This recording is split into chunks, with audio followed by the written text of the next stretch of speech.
Thanks for the chance to talk with you about the role of the GP Supervisor. In this talk I'm going to talk about a literature review that I conducted on the role of the GP Supervisor and a definition of the supervisor based on that literature review. And the definition that I'd like to suggest is based on an educational alliance between the registrar and the supervisor. This is work that I published last year in Medical Education, along with my PhD supervisors Tim Dornan, Pim Tonison and Tim Skinner. I'm really grateful to them for their mix of challenge and support and cajoling and nudging and directing as I tried to turn a morass of literature into something that might be useful for GP supervisors and those who are charged with planning their professional development. So how did I get into this? Well, I used to run professional development for supervisors for NTGPE and also for the Remote Vocational Training Scheme. And I'm still an on-site supervisor and have been a remote supervisor. And most of the time I've been quite happy with the definition of the role that I was given that came from a literature review done by Kilminster and Jolly. That definition was used by the ACRM standards in 2010 and the previous version of the RAC-GP standards. They suggested that GP supervision was the provision of guidance and feedback on matters of personal, professional and educational development in the context of a trainee or registrar's experience of providing safe and appropriate patient care. So I took that as its word and that's what I was doing. But over time, other people suggested slightly different emphasis of the role of the supervisor. And particularly when I was working with Remote Vocational Training Scheme and trying to give standard teacher training type professional development, I sensed a mismatch between what the supervisors felt that they were doing and what I was trying to teach them how to do. I'd also read different articles talking about the role of the supervisor. Patrick Kenseler's talking about the role of the supervisor as the cornerstone of the GP training. Others, I think it was Simon Morgan, who said that the supervisor had multiple different roles and might even include a pastoral role. Other research I'd read suggested that the supervisor was a mentor, the person who sits down and listens to the registrar, sometimes perhaps actually also the sheriff, the person or the policeman, the person who says, no, don't go there.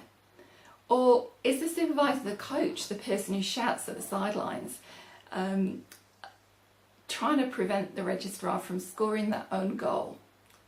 Or is the registrar more like the fighter of the two bears? Is the supervisor somebody who just is there for the registrar, puts their arm virtually, not physically, around the registrar, is there to guide and support and to be with them if things get tough? So whilst my PhD is actually about the role of the remote supervisor, my supervisor said that I needed to find out and be sure about the role of the on-site supervisor. So I set about reading the literature. I love Medline.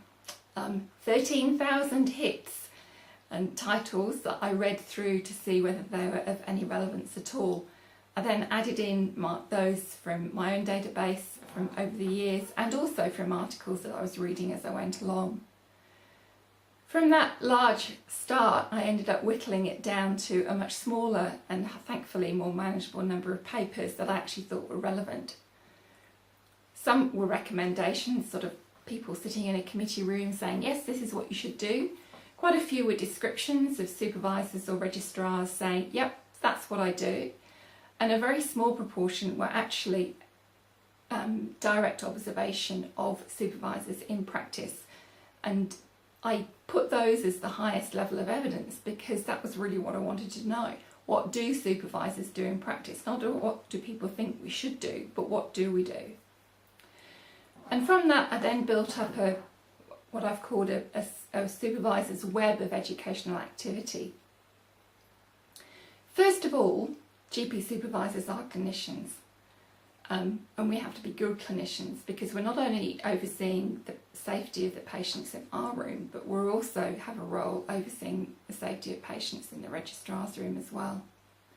But a close second to that expert clinician is the ability to form this educational alliance with registrars. And that, I think, is actually the foundation of learning. If you haven't got that alliance, that sense of you working together, you respect each other, you trust each other, you know each other's strengths and weaknesses, then anything else that the supervisor might do in terms of education is potentially going to misfire or not work out that well, because it's not actually able to be tailored to that particular registrar. Now, I'm not saying that the alliance is a sort of romantic thing. I think it's perhaps a bit more like an effective relationship that we might have with patients, where we know them enough to know what makes them tick and how we can best motivate and how we can best deliver and suggest and cajole and help them to, in patients' sake, improve their lives, and with our registrars, help them to learn best. So the other educational activities is assessing registrars' learning needs, facilitating learning, so not necessarily being the teacher but enabling them to learn, so it might be providing resources or promoting reflection. Yes, it might be giving feedback, but it's often also just modelling the GP role, that even when we're not actually in a formal teaching session, we're often, the registrar is taking lessons from us about how do we handle things when we're running late, when the receptionist says, can you just, or there's another request at the end of another busy day. It is the supervisor's role, I think, to monitor how the registrar is learning and monitor the learning process. So are they learning the most effective way? For instance, please don't come and learn from me how to do wound management, go and learn from the practice nurse. I think it is also the supervisor's role to monitor the registrar's well-being, and again, it doesn't necessarily mean that we're the ones that fix it if there's a problem. In fact, it probably means we're not, but we might have a role in identifying it, suggesting that there's an issue, and guiding the registrar as to where they're going to go for help. And lastly, in this web, I've put summarising learning, just like patients need to be reminded as they're going out, oh, don't forget to book that follow-up appointment. It's good to summarise learning, but may not be the supervisor that does it. It could be the registrar who says, yep, okay, out of today's session I've learnt this, this and this is what I'm going to follow up to be sure of next time we meet up. So if I go back to my original pictures of, is it the coach, the policeman, sheriff, mentor, actually the bears win. So I reckon it's that person with the virtual arm around who's there alongside the registrar as they try to work out their path through learning how to be a GP.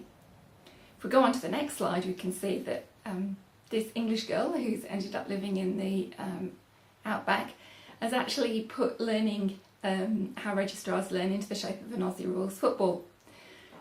So very simply, that the level of support that a registrar needs is pretty much determined by the level of challenge that they're facing. And each registrar's probably got their own sort of sweet spot of development that we need to try and find, so that they're just challenged enough and they just feel supported enough to learn and stretch themselves and go the next phase of their development. If we give them too much support, make it too easy, they don't actually learn.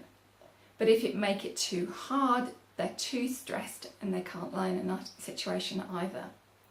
So that's where I think we then use that information that we've developed from that alliance to actually adjust our teaching so that the registrar gets to learn in the best way for them. So my suggested definition is that a supervisor is a GP who establishes and maintains an educational alliance that supports the clinical, educational and personal development of a registrar. Key components of the role are to oversee patient care and broker the relationship between the registrar and the community of practice in which they're learning through their work. Effective supervisors balance the level of support they give to registrars against the challenges that those registrars are facing.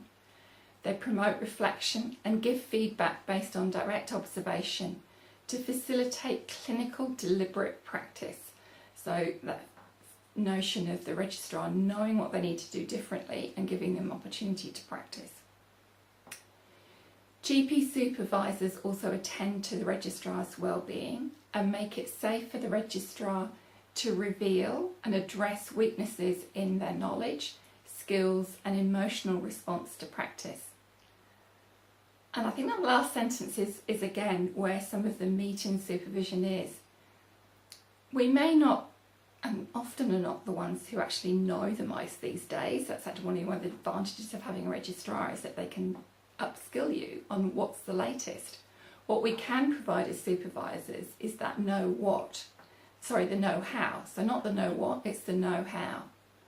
Being there, often learned from our mistakes, not necessarily done the things the best way, but we can say to a registrar, we've been there, suggest that this is how you might approach this particular problem in this particular circumstance.